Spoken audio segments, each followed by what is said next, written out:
आइए दोस्तों, आपको बताता हूं कि असली कॉकरोच और पैरासाइट कौन है। एक्चुअली हुआ क्या।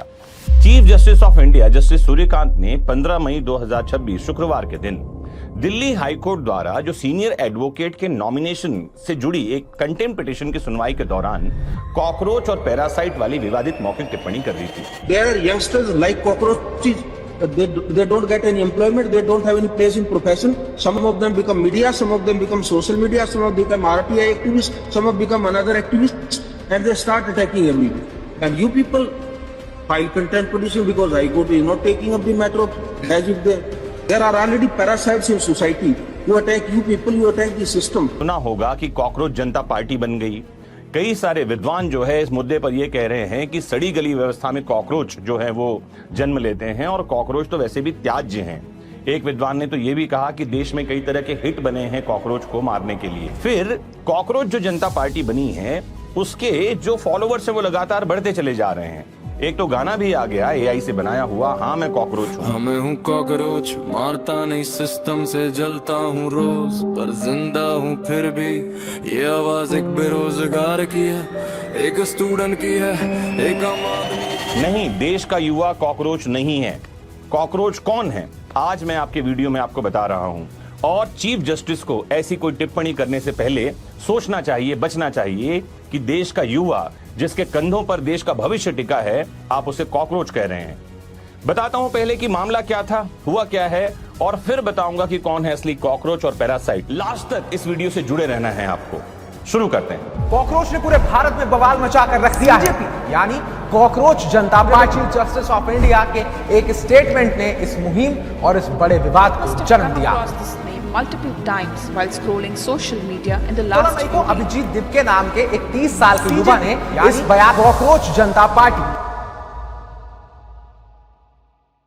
तो सुप्रीम कोर्ट की बेंच जो है वो एक मामले की सुनवाई कर रही थी। सुनवाई का संबंध था सीनियर एडवोकेट्स के चयन और नॉमिनेशन से संबंधित जो गाइडलाइंस हैं उसकी अनदेखी के मामले में। सुनवाई के दौरान चीफ जस्टिस ने गलत तरीके से वकालत करने वालों और फर्जी आरटीआई एक्टिविस्ट का जिक्र किया।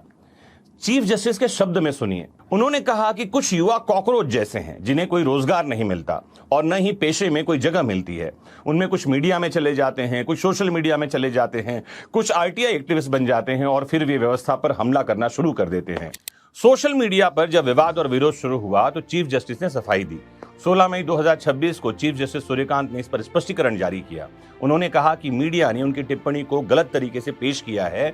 उनका इरादा युवाओं की आलोचना करना नहीं था, बल्कि वे उन लोगों के बारे में बात कर रहे हैं जो फर्जी डिग्री लेकर के समाज सेवा में आते हैं और परजीवी की तरह काम करते हैं। नहीं महोदय, आपने ऐसे बात नहीं करी है। आप अपना वीडियो का क्लिप देखिए जहां आप साफ साफ ये कहते हुए दिखाई पड़ रहे हैं कि बेरोजगार युवा कॉकरोच है और पैरासाइट है। There are already parasites in society who attack you people, you attack the system, and you want to join hands with them. लेकिन असली पैरासाइट आपको दिखाई नहीं पड़ रहे हैं, असली कॉकरोच आपको दिखाई नहीं पड़ रहे हैं। असली कॉकरोच तो वो हैं जो छोटे मोटे एग्जाम नहीं करवा पा रहे हैं, नीट जैसे पेपर लीक हो जा रहे हैं, और हर वो एक व्यक्ति जो इस मामले में शामिल है वो है कॉकरोच। असली कॉकरोच कौन है मैं आपको बताता हूं। 15 जुलाई 2015 को भारत सरकार ने बड़े प्रचार और उम्मीदों के साथ स्किल इंडिया मिशन लॉन्च किया था। मंच से कहा गया था कि भारत को दुनिया की स्किल कैपिटल बनाया जाएगा। एक लक्ष्य रखा गया था, करोड़ों युवाओं को कौशल प्रशिक्षण देना यानी स्किल डेवलपमेंट करवाना, और साथ ही बेरोजगारी कम करना, इंडस्ट्री रेडी वर्कफोर्स तैयार करना, डेमोग्राफिक डिविडेंड को आर्थिक शक्ति में बदलना। और इस मिशन के केंद्र में थी प्रधानमंत्री कौशल विकास योजना PMKVY। आपने सुना होगा। 10,000 करोड़ रुपए का बजट था इस योजना का। लेकिन 7 वर्षों बाद जब देश की सर्वोच्च संस्था यानी कैग ऑडिट के लिए जाती है तब पता चलता है कि ये तो बहुत बड़ा घोटाला है। स्किल इंडिया मॉडल पर गंभीर सवाल खड़े होते हैं। सबसे पहले तो समझ लीजिए कि कैग कौन है। कैग यानी comptroller and auditor general of India, Bharat सरकार का संवैधानिक एडिटर है। इनका उल्लेख मिलता है आर्टिकल 148, 149, 150, 151 इंडियन कॉन्स्टिट्यूशन में।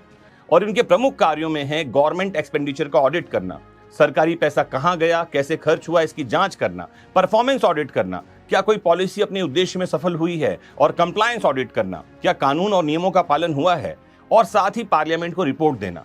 कैग की रिपोर्ट संसद में रखी जाती है और कैग बताता है कि देश में ठीक तरह से इस योजना का पालन नहीं हुआ। 6 वर्ष या 65 वर्ष की आयु तक ये अपने पद पर बना रहता है, जिसे हम कैग कहते हैं।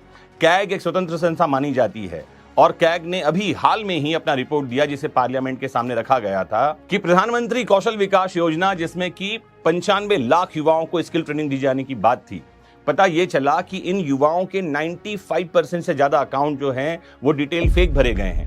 11 111 जैसे नंबर डाल दिए गए हैं इसमें और अकाउंट नंबर ही फेक हैं जो ट्रेसेबल नहीं है। 2015-16 से 2021-22 तक PMKVY योजना है, इसके इंप्लीमेंटेशन की जांच की ऑडिट में। Ministry of skill development and entrepreneurship skill, national skill development corporation, training partner, training centre, इन सब पर जांच हुई है। और सबसे बड़ा खुलासा क्या आया? मैंने बताया 95% अकाउंट में गड़बड़ियां हैं। सैंपल्ड बेनिफिशियरी के अकाउंट डिटेल्स गलत हैं, इनवैलिड अकाउंट नंबर्स बताए गए हैं, डमी एंट्रीज की गई हैं, इनकम्प्लीट डेटा है, नॉन वेरिफिएबल बेनिफिशियरीज हैं और कुछ रिकॉर्ड में 111111 जैसे फर्जी अकाउंट नंबर दर्ज कर दिए गए हैं। अब सोचिए, जिस योजना में डायरेक्ट बेनिफिट ट्रांसफर होना था उसमें बेनिफिशियरी अकाउंट ही फर्जी है, तो पैसा गया कहां? रिपोर्ट में सामने आया कि अनेक लाभार्थियों का फिजिकल एग्जिस्टेंस वेरिफिकेशन नहीं हुआ, अटेंडेंस रिकॉर्ड संदिग्ध थे, इवन एनरोलमेंट भी गलत था। सरल शब्दों में कई स्टूडेंट सिर्फ सिस्टम में मौजूद थे लेकिन जमीर पर नहीं, यानी ट्रेनिंग पेपर पर हुई, क्लासरूम में नहीं हुई। कैग ने बायोमेट्रिक्स और फोटो वेरिफिकेशन सिस्टम में भारी कमियां पाई हैं। सेम फोटोग्राफ मल्टीपल कैंडिडेट्स के लिए उपयोग हुए हैं, फेक अटेंडेंस अपलोड किए गए हैं, वेरिफिकेशन मैकेनिज्म कमजोर है। यह संकेत देता है कि कई ट्रेनिंग सेंटर्स सिर्फ पोर्टल मैनेज कर रहे थे, वो ट्रेनिंग दे ही नहीं रहे थे। असली हालत क्या है? निरीक्षण के दौरान पाया गया कि कई सेंटर्स में प्रॉपर लैब नहीं है, रिक्वायर्ड इक्विपमेंट नहीं है, क्वालिफाइड ट्रेनर्स नहीं है, इंफ्रास्ट्रक्चर इनकम्प्लीट है, बैच रिकॉर्ड्स मैनिपुलेटेड हैं और कुछ सेंटर में तो स्टूडेंट्स ही मौजूद नहीं थे, मशीन्स बंद पड़े थे, अटेंडेंस रजिस्टर मिसमैच थे, फिर भी पेमेंट रिलीज होता रहा। प्लेसमेंट डेटा पर भी सवाल खड़े हुए। कैग की रिपोर्ट में आया है कि एक स्टूडेंट्स को कई सेंटर में दिखाया गया है। इवन कई ऐसे जिम के बारे में डिटेल मिली है जहां एक ही जिम में 900 ट्रेनर्स को पोस्ट कर दिया गया है। ये लोग हैं जो पैरासाइट हैं, ये जो भ्रष्टाचारी हैं, ये लोग हैं जो कॉकरोच हैं, ये सिस्टम को दिमक की तरह खा रहे हैं। चीफ जस्टिस को इस पर टिप्पणी करनी चाहिए थी। तो प्रधानमंत्री कौशल विकास योजना पर 10,000 करोड़ रुपए खर्च किए गए। ये पैसा आया सेंट्रल गवर्नमेंट बजट से, पब्लिक फंड से, टैक्स पेयर के पैसे से। जब इतनी बड़ी राशि खर्च हो और ग्राउंड इंपैक्ट डाउटफुल निकले तो सवाल उठना स्वाभाविक है। एनएसडीसी की भूमिका पर सवाल उठता है। इसका नाम नेशनल स्किल डेवलपमेंट कॉर्पोरेशन तो है, ये बैकबोन है स्किल डेवलपमेंट का, लेकिन रिपोर्ट में सामने आता है कि मॉनिटरिंग फेलियर है, वीक सुपरविजन है, पुअर वेरिफिकेशन है, डेटा इनकंसिस्टेंसी है और ये गंभीर मामले हैं। कैग का सबसे बड़ा संकेत यह था कि मॉनिटरिंग मैकेनिज्म कोलैप्स कर चुका था। योजना के कई हिस्सों में वेरिफिकेशन वीक पाया गया, ओवरसाइट इनएडुकेट, अकाउंटेबिलिटी अनक्लियर पाई गई और रिपोर्ट आने के बाद विपक्ष ने इसे स्किल स्कैम कहा। संसद में जवाब मांगा गया तो बताया क्या गया? सरकार की ओर से कहा गया कि रिफॉर्म्स किए जाएंगे, डिजिटल ट्रैकिंग को मजबूत किया जाएगा, मॉनिटरिंग इंप्रूव की जाएगी, लेकिन क्या कार्यवाही हुई? कुछ बताया ही नहीं गया। कुछ ट्रेनिंग सेंटर्स को ब्लैकलिस्ट किया गया है, वेरिफिकेशन नॉर्म्स को टाइट किया गया है, आधार बेस्ड सिस्टम मजबूत बनाने की बात की गई है, लेकिन प्रश्न अभी भी बना हुआ है कि कुल फाइनेंशियल लॉस कितना हुआ, कितने फेक बेनिफिशियरीज थे, कितने ऑफिशियल्स अकाउंटेबल थे, कितना पैसा रिकवर हुआ है, और इन सवालों के स्पष्ट जवाब सार्वजनिक रूप से दिए जाने चाहिए। और ये सिर्फ एक मामले की बात नहीं है। करप्शन यानी कि भ्रष्टाचार भारत में असली दीमक है और वो जो लोग करप्ट प्रैक्टिस कर रहे हैं, वो जो लोग जनता के पैसे को इस तरह से बर्बाद कर रहे हैं और वो जो युवा को उसका हक नहीं दे रहे हैं, ये लोग हैं कॉकरोच और ये हैं पैरासाइट। यही रुकता हूं इस वीडियो में दोस्तों। कॉकरोच जनता पार्टी के बारे में कोई बात नहीं करूंगा। कौन लोग इस हैंडल को कहां से चला रहे हैं इसके बारे में आपको जानकारी मिल गई होगी। किसको फॉलो करना है, किसको नहीं करना है, ये आपकी अपनी चॉइस है। देश विरोधी ताकतों का समर्थन मैं नहीं करता, लेकिन अगर युवा को कॉकरोच कहा जाएगा तो इस बात का भी समर्थन किसी को नहीं करना चाहिए। आज के वीडियो में यही रुकते हैं और फिर मिलेंगे अगले एक वीडियो में ऐसे ही आंखें खोल देने वाले खुलासे के साथ। तब तक जुड़े रहना है आपको अपने फेवरेट प्लेटफॉर्म विधिक शिक्षा से। नमस्कार, जय हिंद।